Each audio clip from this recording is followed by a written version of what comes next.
Pero di nyo alam makatanggal. Tuturuan ko kayo kung paano manligaw.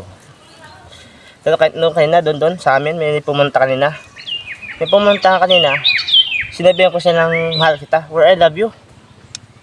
Pero ang ginawa niya, hindi sinabi na kung ano sasabihin niya, sinahiya siya. Alam mo anong ginawa niya?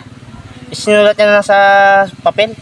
Oh, baka siguro may gusto rin sa akin, hindi sinasabi. Oh, grabe oh. Nahiya siya kaya kinuha ko na tinupi.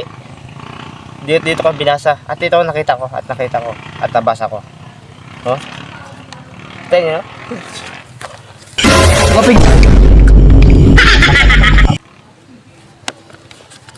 Malapit no? Nasabi na ko I love you at mahal kita. Kinilig. Hindi niya dinaan sa ano?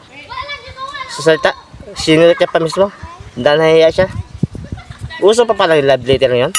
Sana all. Alam ko lang uso pa love letter. Hindi ko na sinabi sa kanya mahal kita at I love you. Oh? Grabe. Kaya ako nasasabi sa inyo. Pagdating sa panliligaw, diyan ako expert. Pagdating sa babae. Kaya gusto nyo paturo, i-PM nyo lang. Diyan ako expert. Uso pa pala love letter nyo. Grabe.